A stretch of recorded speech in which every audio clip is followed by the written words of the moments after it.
जय हिंद दोस्तों। कैसे हो? एकदम मस्त। पढ़ते रहिए, मेहनत करते रहिए, क्योंकि ज़िंदगी का असली सार मेहनत ही है। क्योंकि जब मेहनत करेंगे तो ज़िंदगी में कुछ ना कुछ हासिल होगा। लोग कहते हैं पढ़ने से मतलब क्या होगा, पढ़ेंगे फिर क्या पता शिक्षित होंगे या नहीं होंगे। क्योंकि पढ़ा भी जो व्यक्ति पढ़ता है वो कभी पीछे रहता ही नहीं। एक बात ध्यान ये रखनी है। और जो हमारा जो टॉपिक चल रहा था वो था संघ एवं उसका राज्य क्षेत्र। क्या चल रहा था? संघ एवं उसका राज्य क्षेत्र। संघ व उसका राज्य क्षेत्र। राज्य क्षेत्र। देखिए, जो व्यक्ति, मेरी बात समझ रहे हैं ना, जो व्यक्ति आप जब सफल हो रहे हैं, आप मेहनत कर रहे हैं, तो आप वो लोग आपकी मजाक उड़ाएंगे। मजाक उड़ाएंगे, वो आपको नॉर्मल समझेंगे, ये क्या है, कुछ नहीं है। आप जब कुछ भी काम करेंगे, कुछ नया काम करेंगे, आप सारा दिन पढ़ेंगे, वो बोलेंगे यार फालतू का ऐसा करा, क्या होगा पढ़ने से, ये कब जाकर सिलेक्शन होगा इसका, ये मेहनत नहीं करता है या फालतू का ढोंग करता है, इस सारी बातें वो करेंगे। लेकिन जिस समय आप सक्सेस होंगे और अपने लक्ष्य तक मंजिल प्राप्त करेंगे, उस समय वही लोग आपके साथ सेल्फी बोलते हैं ना, वो खिंचवाने के लिए प्रयास करेंगे। मतलब ये एकदम वैसा ही होंगे, यार मैं भी काश इसके साथ मतलब हाथ मिलाने के लिए ऐसी कोशिश करें। लेकिन उस समय आप बिल्कुल भी उनके साथ हाथ मिलाना दूर की बात, उनके सामने देखना भी पसंद नहीं करेंगे, क्योंकि वो एटीट्यूड आ जाएगा अपना आप में, हाँ हम भी कुछ है, वो बात है, फीलिंग आएगी। मेहनत करना पड़ेगा, क्योंकि लक्ष्य दो तरह के होते हैं। हमारे जो टॉपिक के बारे में बाद में बात करेंगे, पहले इस बारे में बात करते हैं। लक्ष्य हमारा ना ये होता है, और एक व्यक्ति का ये लक्ष्य होता है। अब इसके बारे में ये बात ये है, यहीं पर भी एक व्यक्ति है, क्या है, व्यक्ति है, और यहाँ पर भी व्यक्ति है ना, और इसकी भी मंजिल सेम है। क्या है? इसकी भी मंजिल सेम है और इसकी भी मंजिल सेम है। लेकिन इसकी जो मंजिल है उसके अंदर किसी भी प्रकार की परेशानी नहीं है। क्या नहीं है?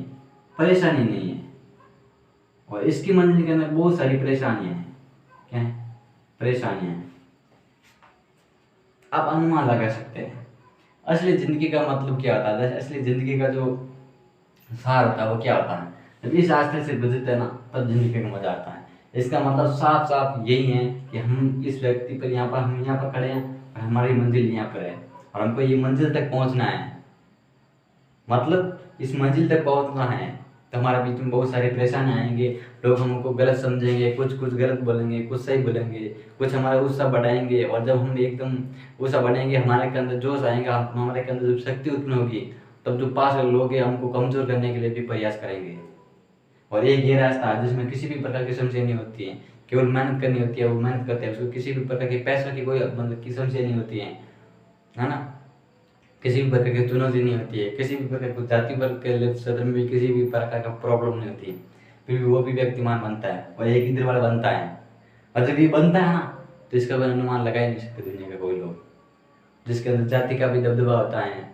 आज तो ऐसा कुछ है नहीं, लेकिन पहले था। लेकिन जाति का दबदबा होता है और गरीबी के क्षेत्र में भी होता है, कुछ चुनौती देता है, कुछ ना कुछ बोलते हैं, सारी परेशानी होती हैं। जब इस परेशानी से गुजरता था, असली जिंदगी का मजा ही है।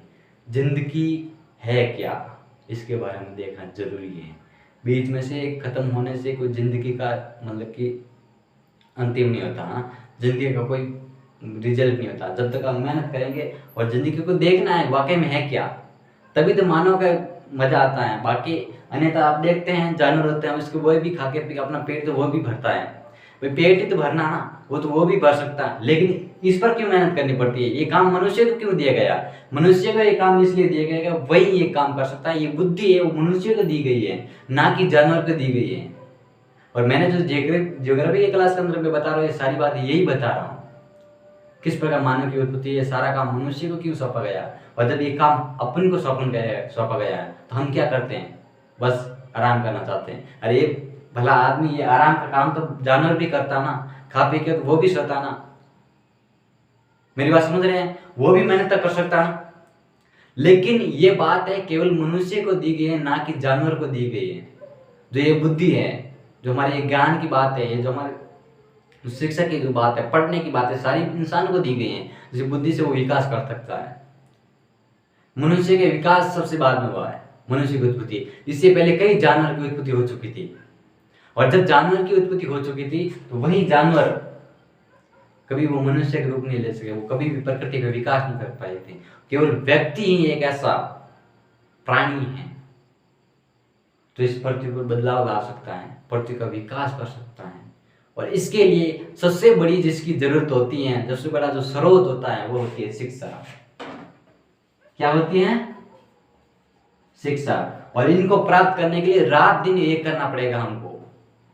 शिक्षा, इनको प्राप्त करने के लिए हमको रात दिन एक करनी पड़ेगी, जब जाके हमारी जो शिक्षा जो हम ग्रहण कर पाएंगे और हमारे लक्ष्य तक पहुंच पाएंगे।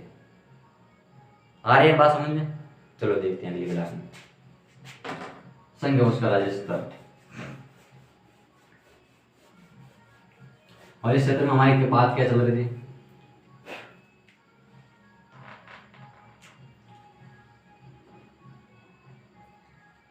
स्वतंत्र भारत के पश्चात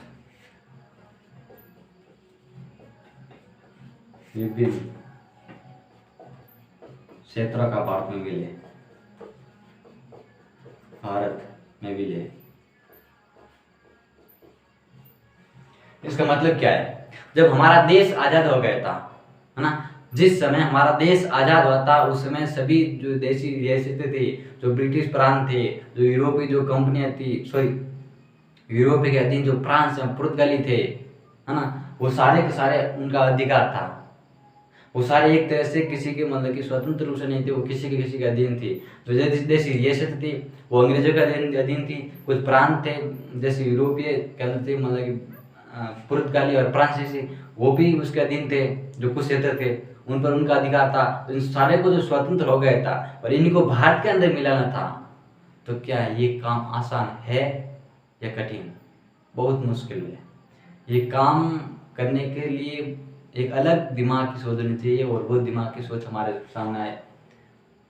हमारे भारत माँ पर भूमि पर इस स्वरूप में जन्मे हैं सरदार वल्लभ भाई पटेल और वीपी मेनन जैसे, हम सल्यूट करते हैं क्योंकि उन्होंने इस देश को एक करने में अपनी अहम भूमिका अदा की है, और जिसका हम अंदाज नहीं लगा सकते। यदि वो नहीं होते, शायद मैं अनुमान लगाता हूँ, यदि वो नहीं होते तो आज भारत विभिन्न क्षेत्रों में बटा होता। 562 क्षेत्र में अलग अलग देश के कानून होते, अलग अलग देश के संविधान होते, सबकी प्रक्रिया अलग अलग होती, लेकिन उनकी वजह से आज हमारा भारत अलग अलग मतलब कि एक है। नहीं तो फिर आपको छोटा सी एरिया से उधर जाना पड़ता, आपको वीडियो लेना पड़ता है ना, कि हम विदेश घूम के आए। कहाँ घूम के आए? विदेश।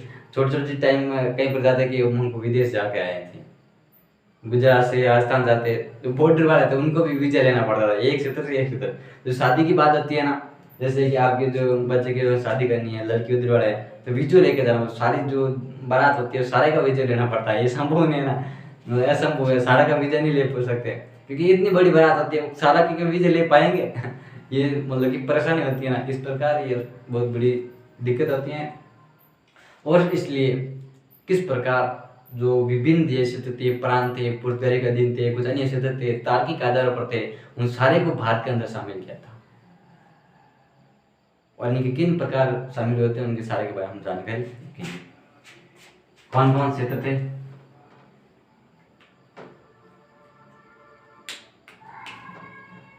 एक नंबर,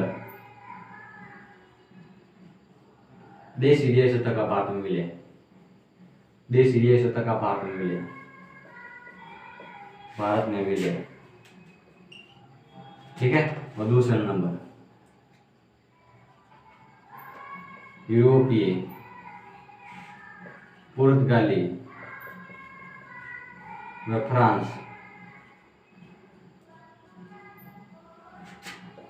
फ्रांसीसी, ठीक है, यूरोप के अधीन कुछ क्षेत्र, मेरी बात समझ रहे हैं? 3 नंबर,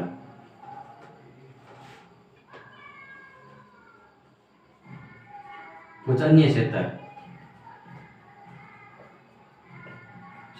ना, कुछ अन्य क्षेत्र का भारत में विलय,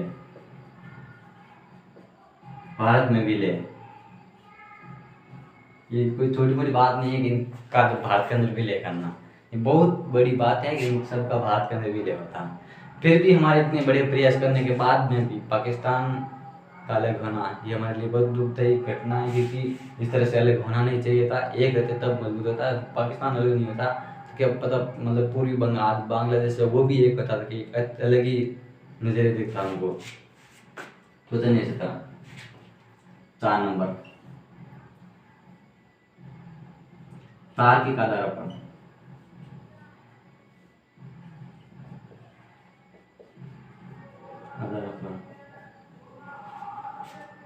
तार के आधार पर कुछ क्षेत्र का भाग मिले, कुछ क्षेत्र का भाग मिले।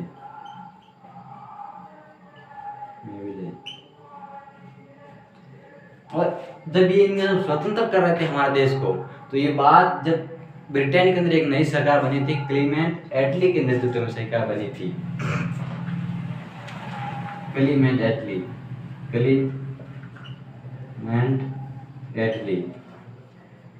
इनके नेतृत्व के अंदर जो ब्रिटेन के अंदर सरकार बनी थी, और उन्होंने ये निर्णय लिया कि हम भारत को स्वतंत्र करेंगे। इसका मतलब ये है कि भारत को हम आज़ाद करेंगे। ये कब बात कहती? ये 20 फरवरी, कितनी? 20 फरवरी 1947। 20 फरवरी 1947 को ये बात खुली एकदम कर दी कि हम भारत को आज़ाद करेंगे। और ब्रिटेन ने कहा था कि जो प्रांत ब्रिटेन के अधीन है, मेरी बात समझ रहे, जो प्रांत ब्रिटेन के अधीन है उनको, ठीक है, स्वदेशी रियासतों को, जिसके जो प्रांत ब्रिटेन के अधीन है वो प्रांत भारत एवं पाकिस्तान को नहीं सौंप सकते। इसका मतलब समझ रहे हैं? जो प्रांत, ये मान लीजिए प्रांत है, मतलब ये भी प्रांत है, ठीक, ये प्रांत है, ये किसके अधीन थे? ब्रिटेन के अधीन थे। किसके? ब्रिटेन के अधीन थे। और इन प्रांतों को भारत और पाकिस्तान को नहीं सौंप सकते थे, मतलब वो सौंप नहीं सकते। उन्होंने कहा हम इन क्षेत्रों को भारत और पाकिस्तान में नहीं सौंपते, भारत और पाकिस्तान को नहीं सौंपते, भारत और पाकिस्तान को, भारत और पाकिस्तान को हम ये प्रांत नहीं सौंपते हैं। तो फिर हम इनको स्वतंत्र रखते हैं, मतलब इनकी मर्जी पर छोड़ते हैं। जो प्रांत हमारे अधीन है, कौन बोल रहे हैं? ब्रिटेन वाले बोल रहे हैं कि जो प्रांत हमारे अधीन है उनको हम स्वतंत्र रूप से छोड़े हैं। वो चाहे तो पाकिस्तान में मिल सकते हैं, वो चाहे तो भारत के अंदर मिल सकते हैं। हम इसके अंदर कुछ भी मतलब इंटरफेयर नहीं करेंगे। और जब ये बात किसी को बोल दी जाए कि आप स्वतंत्र रूप से निर्णय ले सकते हैं, मान लीजिए ना हम मतलब कि 10-15 आदमी हैं और उसके अंदर एक को बोल दिए, मतलब कि कुछ को बोल दिया जाता है कि आप स्वतंत्र रूप से निर्णय ले सकते हैं, किसके साथ में शामिल होना चाहते हैं, कि इसके साथ में शामिल होगे या इसके साथ में, तो आप क्या करेंगे?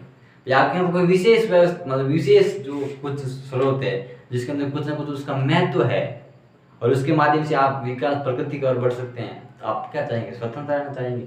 क्या आप उनके अंदर शामिल करेंगे? नहीं करना चाहेंगे। ये बात थी, उसके अंदर शामिल करना नहीं चाहते थे। कौन? ब्रिटेन, भारत है, पाकिस्तान को, तो कौन से जो ब्रिटेन के अंदर जो 3 प्रांत थे उनको। आगे देखते हैं। इस तरह इन्होंने ये बात कह दी थी। फिर इसके अंदर जो हमारे सामने जो 18 जून, एक बात 18 जून 1947 को कौन? मोहम्मद अली जिन्ना,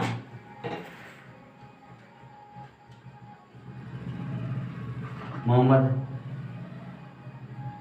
अली जिन्ना, इन्होंने बात की कि भाई जो प्रांत स्वतंत्र है उनको स्वतंत्र रहने दीजिए, आप क्यों उसके अंदर दिक्कत उत्पन्न करें? जो प्रांत स्वतंत्र रहना चाहता था उनको स्वतंत्र कर दीजिए और जो जिसके अंदर मिलना चाहता है उनको मिलने दीजिए, कोई दिक्कत नहीं। भाई है कौन सी दिक्कत? वो जो आज़ाद रहेगा वो आज़ाद रहेगा, इसमें क्या है? ये कौन बोल रहे हैं? मोहम्मद अली जिन्ना जी बोल रहे हैं कि जो प्रांत स्वतंत्र रहना चाहता है उनको स्वतंत्र रहने दीजिए, आप उसके अंदर किसी भी प्रकार की इंटरफेयर नहीं कीजिए। जो भारत के अंदर मिलेंगे वो भारत के अंदर मिल जाएंगे, जो पाकिस्तान के अंदर मिलते हैं वो पाकिस्तान के अंदर मिल जाएंगे, कौन सी दिक्कत है?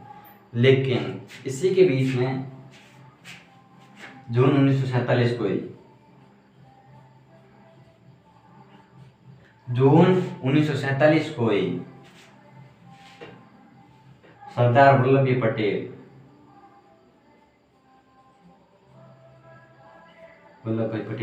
सरदार वल्लभ भाई पटेल के कि ये बात कैसे?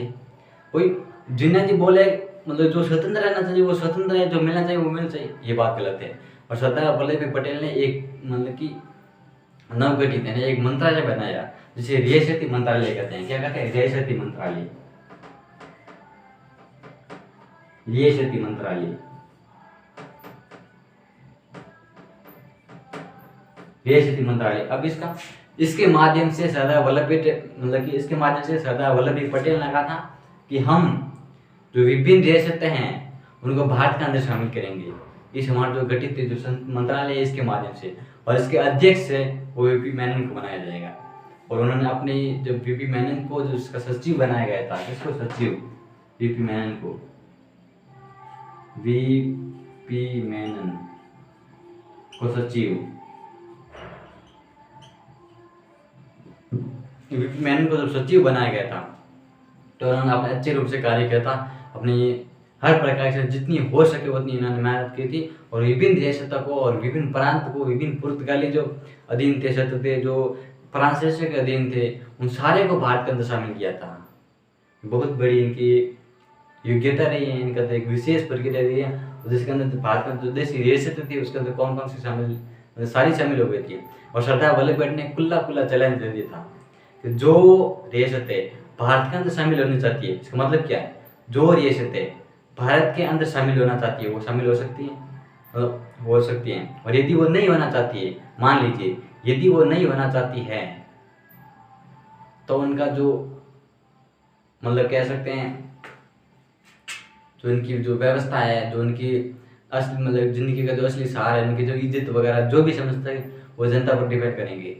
फिर जनता का उसको किस प्रकार ये चुनेगी कि हमारा ये मतलब राजा होना चाहिए या फिर वो हमारा वो होना चाहिए। फिर आपको ये चुना मतलब कि आपके लिए एक विशेष व्यवस्था की जाती है। यदि आप भारत के अंदर शामिल होते हैं तो आपको मतलब विशेष पद दिया जाएगा और कुछ विशेष सुविधा दी जाएगी, पेंशन वगैरह दी जाएगी। और यदि आप भारत के अंदर शामिल नहीं होते हैं और फिर जनता शामिल होगी, हम वोटिंग करेंगे, सीधी बात है। राजा को बोल दिया आप शामिल हो तो अच्छी बात है, यदि नहीं हो तो हम वोटिंग करेंगे। वोटिंग के माध्यम से यानी कि वोट के माध्यम से जो से भारत के अंदर शामिल हो गया, फिर आपको कुछ नहीं मिलने वाला है, भागना पड़ेगा।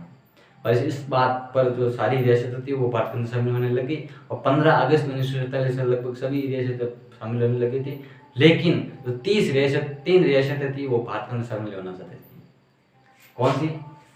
जम्मू कश्मीर, जूनागढ़, हैदराबाद। जम्मू कश्मीर,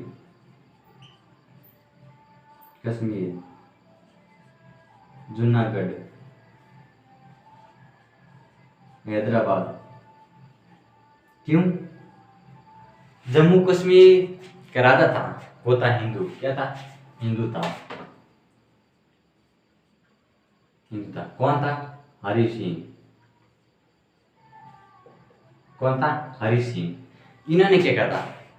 अब यदि वो भारत के अंदर शामिल हो, जम्मू कश्मीर की कितनी विशेषता है ये तो आपको सबको पता है, उसका कितना महत्व है। जम्मू कश्मीर यदि भारत के अंदर शामिल हो तो वो लोकतंत्र से परेशान थे।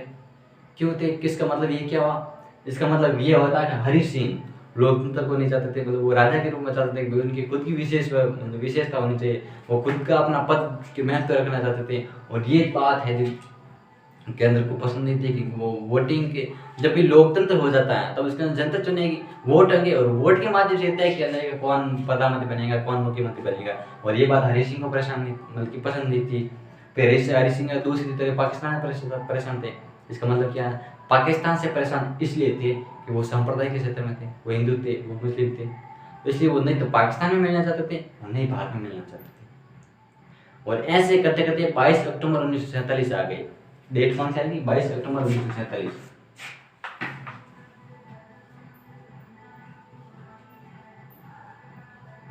अक्टूबर 1947। इस दिन क्या हुआ था? इस दिन पाकिस्तान की सेना ने कबीले के माध्यम से, जो कबीले होते हैं ना उसके माध्यम से अकबर खान के नेतृत्व में, कबीले के माध्यम से अकबर खान के नेतृत्व में अकबर खान के नेतृत्व में ये बात कही गई, यानी निर्देश दिया गया कि आप जम्मू कश्मीर उस पर अटैक कीजिए। और अकबर खान ने जम्मू कश्मीर पर जब अटैक किया था, क्या कहता? अटैक किया था, तब हरि सिंह की आंखें खुल गई थी, क्या हो गया है ना, ये बात क्या हो गई है कि जो पाकिस्तान हमको छोड़ने वाला है नहीं, क्योंकि उन्होंने इस तरह अटैक किया है है ना, कबीले के माध्यम से, और कल से ना आगे धमाल क्या होगा। तब उन्होंने हरि सिंह ने भारत के नेहरू जी से और सरदार वल्लभ भाई पटेल से बात की थी, किसके माध्यम से, और इनका प्रधानमंत्री मेहरचंद, है ना, इनके जो प्रधानमंत्री था वो था मेहरचंद। कौन था? मेहरचंद, मेहर चंद। इनके माध्यम से, इन्होंने के माध्यम से बोला कि आप मुख्यमंत्री है, उससे जाके बात कीजिए, और इन्होंने बातचीत की कि भाई आप हमके सहायता कीजिए। लेकिन सरदार वल्लभ भाई पटेल ने, जवाहरलाल नेहरू ने कहा नहीं, हम इस तरह सहायता नहीं कर सकते। क्यों क्यों नहीं कर सकते? क्योंकि जब तक जो आपकी नेशनल कॉन्फ्रेंस है और जो उसका जो अध्यक्ष है शेख अब्दुल्ला, जब तक वो ये बात आश्वासन नहीं दे कि हम जम्मू कश्मीर को भारत का हिस्सा मानेंगे, तब तक हम किसी भी प्रकार की आपकी हेल्प नहीं करेंगे। और जब ये वापस गए थे और इतने करते थे, 26 तारीख आ गई, कौन सी डेट?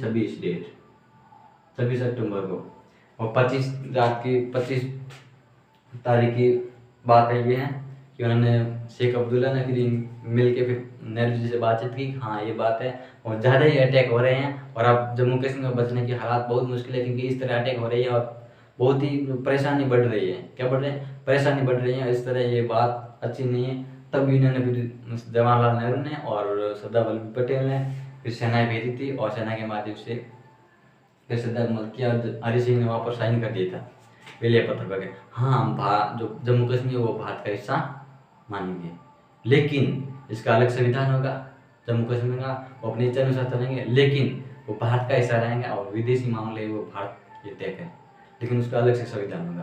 प्रधानमंत्री राष्ट्रपति अलग होंगे, और इसका जो प्रथम प्रधानमंत्री थे वो थे बख्शी गुलाम मोहम्मद। कौन थे? बख्शी गुलाम मोहम्मद, जम्मू कश्मीर के बख्शी गुलाम मोहम्मद।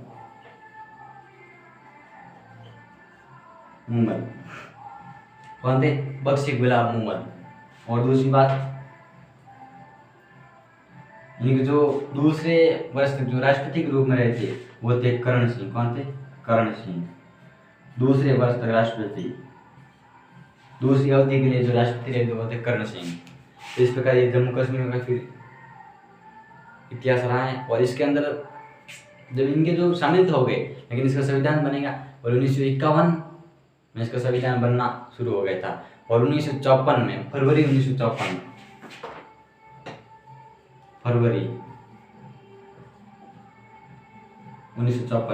फरवरी 1954 के अंदर जम्मू कश्मीर को भारत का हिस्सा मान लिया गया, भारत का संघ मान लिया गया। किसको? जम्मू कश्मीर को भारत का हिस्सा यानी संघ मान लिया गया।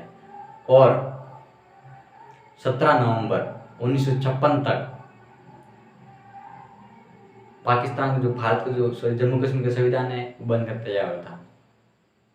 1957 हाँ, 17 नवंबर 1957, 17 नवंबर 1957 तक जो जम्मू कश्मीर का संविधान बनकर तैयार हुआ था। और 26 नवंबर 1957 को जम्मू कश्मीर ने अपना जो संविधान है वो स्वीकार, मतलब कि 17 नवंबर को उन्होंने अंगीकृत किया था, मतलब कि ये माना था हाँ हमारा संविधान है। और 26 नवंबर 1957 को उन्होंने जो अपना जो संविधान है वो लागू कर दिया। क्या कहता? लागू कर दिया था। और इस प्रकार उनका ये इतिहास आगे इसका जम्मू कश्मीर का। और दूसरा आता है वो जूनागढ़ आता है। कौन आता है? जूनागढ़।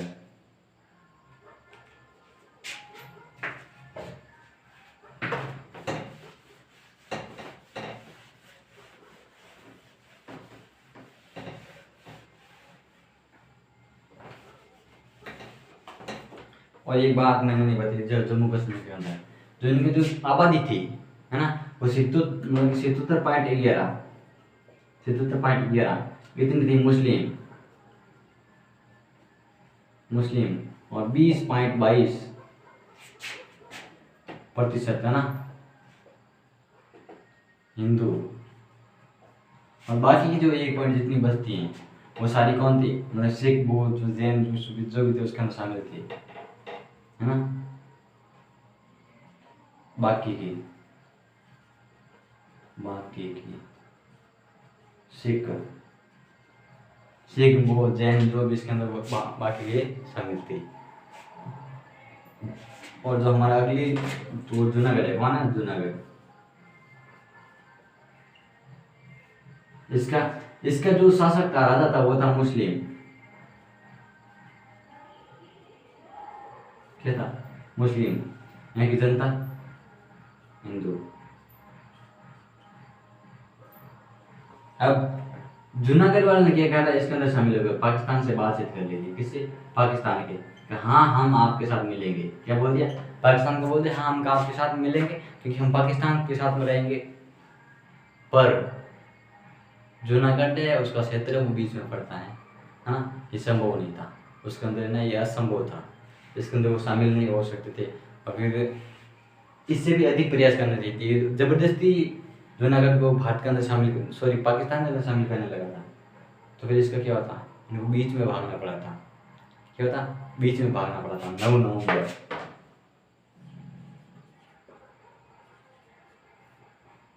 1947, 9 नवंबर 1947 को, मतलब कि जो रियासती मंत्रालय था उसने जो जूनागढ़ था उसको अपना दिन दे लिया था। भाई राजा को बोल दिया आप जितना हो गया वो हो गया, आप इसका कुछ भी नहीं मांग सकते, क्योंकि हम सीधा वोट करेंगे। क्यों करेंगे? क्योंकि हमने पहले बोल दिया था जो रियासत भारत के अंदर शामिल होना चाहती है उसकी स्वतंत्रता वो शामिल हो जाइए, और यदि नहीं होना चाहती है तो उसका जो निर्णय वो स्वयं तय करे, कि इसका जो अंतिम निर्णय किसका होगा, जनता ये तय करेगी। कौन करेगी? जनता ये तय करेगी कि वो किसके अंदर शामिल होना चाहती है। अब जनता क्या चाहती है? भारत के अंदर चाहती है। क्यों? कब? 20 फरवरी, 20 जनवरी थी शायद, 20 जनवरी 1948 वोट करवा दी, और वोट के माध्यम से तय हो गया कि जूनागढ़ भारत के अंदर मिलेगा। क्या हो गया? जूनागढ़ भारत के अंदर मिलेगा, और जूनागढ़ को मुंबई का हिस्सा बना दिया गया। किसको? जूनागढ़ को मुंबई का हिस्सा बना दिया। किसका? मुंबई का। फिर 1960 में मुंबई से 2 हिस्सा बन गए, गुजरात और महाराष्ट्र। कौन बन गए? गुजरात और महाराष्ट्र।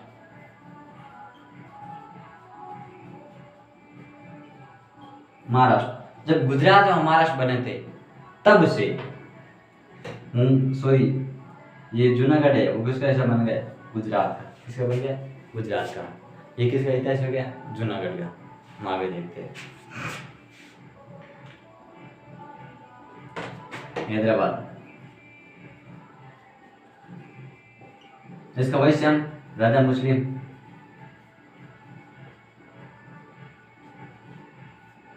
राजा कौन? मुस्लिम, जनता हिंदू। अब इस प्रकार ये भी प्रक्रिया से हम चल रहे थे, लेकिन इसने उल्टा काम किया था इसने क्या किया था? उल्टा काम किया था।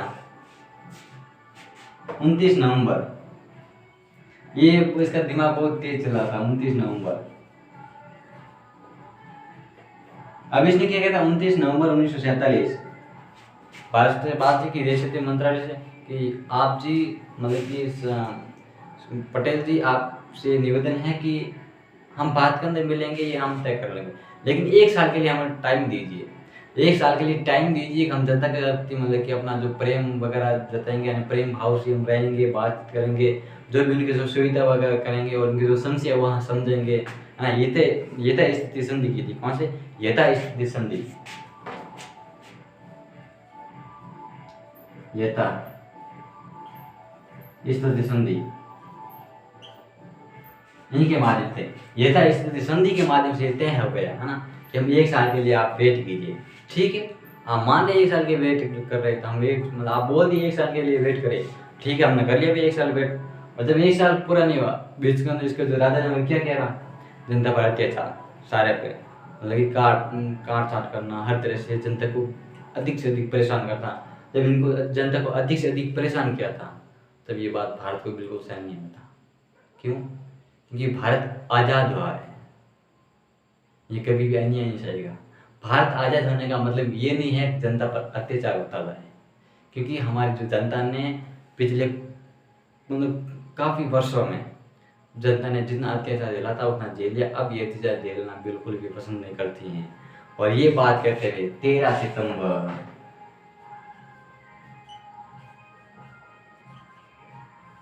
1948, 13 सितंबर 1948 को सैनिक कार्रवाई शुरू कर दी थी। 13 सितंबर 1948 को सैनिक कार्रवाई शुरू कर दी थी और 18 सितंबर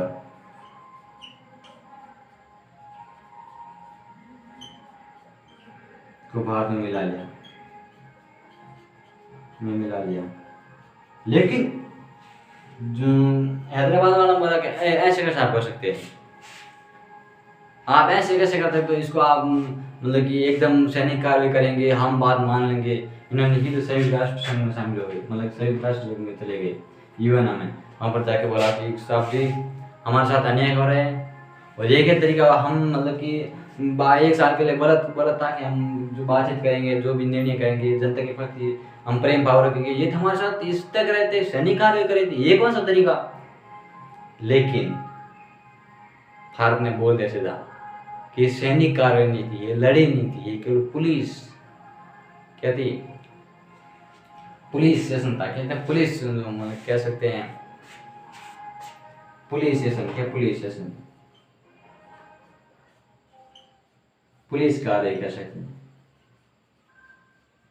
देखिए पुलिस कार्रवाई थी भाई, जहां पर जनता पर अत्याचार हुए, जो मतलब कि जनता पर अत्याचार कराया, मतलब जो व्यक्ति जनता पर अत्याचार करा, अन्याय करा, जो व्यक्ति दूसरे व्यक्ति का अन्याय करे, हम उनको सजा दे रहे, हम यही तो काम कर रहे थे। पुलिस का काम था यही है ना भाई, जिसके साथ अन्याय हो उसका मतलब कि सहयोग करना, जो कर रहा है उसको सजा देना, यही काम पुलिस का। और यही काम हम करें, हमने कौन सी गलती की, बिल्कुल गलती की नहीं। ये बात कौन भारत बोल रहे थे। लेकिन उन्होंने संयुक्त राष्ट्र में बातचीत की, मतलब ज़्यादा से ज़्यादा संयुक्त राष्ट्र तक पहुँचे हैदराबाद वाला ने, लेकिन ये बात करते फिर साबित नहीं हुई थी। मतलब कि संयुक्त राष्ट्र ने सीधी बात बोलती, हाँ ये बात सही है, जब जनता पर अत्याचार होता है, किसी भी व्यक्ति पर अन्याय होता है, तो पुलिस का ये सदा ये काम बनता है उसको न्याय दिलाए। क्या दिलाए, न्याय दिलाए। ये किसका काम है, संयुक्त राष्ट्र संघ का काम है। जिसके साथ अन्याय वो संयुक्त राष्ट्र संघ ये तय करेगा, है ना, वो ये निर्णय लेगा कि जनता का सहयोग करे। जब वो खुद ये निर्णय ले सकता है, जनता का सहयोग कर सकता है, क्या ये सहयोग नहीं कर सकती, ये निर्णय नहीं ले सकते। कौन, भारत, पुलिस का जो कार्यवाही, तो ये गलत हो गई, साबित होगी। और इसको हम ऑपरेशन पोलो कहते हैं। क्या कहते हैं, ऑपरेशन पोलो कहते हैं। ये बात जरूर याद रखनी, ऑपरेशन पोलो, ऑपरेशन पोलो क्या कहते हैं, ऑपरेशन पोलो कहते हैं। क्या कहते हैं, ऑपरेशन पोलो। और इस तरह से भारत के अंदर ये तीनों देश शामिल हुई थी। और कल हम देखेंगे यूरोपीय देश के अंदर फ्रांसीसी या पुर्तगाली किस प्रकार शामिल हुए थे। इसका मतलब कल का मतलब है अगली क्लास, 1-2 दिन में अगली क्लास आएंगी तब ये बात नहीं, क्योंकि जो साथ में 3 अभी क्लास चल रही है, ज्योग्राफी चल रही है, हिस्ट्री चल रही है, और इकोनॉमी कुछ समय के लिए स्थगित रोक रखी है। क्यों, क्योंकि इतना टाइम नहीं मिल पा रहा है, इसलिए। ठीक है, फिर बाद में वो भी शुरू करेंगे वापस। पढ़ते रहिए, मेहनत करते रहिए, जिंदगी का असली सार यही है, मेहनत। मैं बार बार कहता हूँ, मेहनत मेहनत मेहनत मेहनत मेहनत। यदि अपना इतिहास बनाना है तो मेहनत करनी पड़ेगी। यदि नहीं करना है मजा करो, मतलब शराब पीना है, सिगरेट पीना है, दोस्तों के साथ में घूमना फिरना है, जो लड़कियां होती हैं उनका सहेलियों के साथ में घूम फिरना है, अच्छे कपड़े पहनना है ना, जो नई नई डिजाइन वाले कपड़े पहनना है, आई ब्रेक, सारा काम उनका यही काम है। ये प्रत्येक मतलब प्राणी का, जो मानव प्राणी है जिसका ये काम है, वो ये काम करता रहेगा। जिसने इतिहास रचा, जिसने मेहनत की, संघर्ष किया, उसका इतिहास बन जाता है और लोग उन्हीं का इतिहास पढ़ते हैं। यदि आप चाहते हैं कि मेरा भी इतिहास कोई भी पढ़े, तो संघर्ष करना पड़ेगा। बिना संघर्ष कुछ भी हासिल होने वाला नहीं है। Thank you very much. पढ़ते रहिए, मेहनत करते रहिए। धन्यवाद।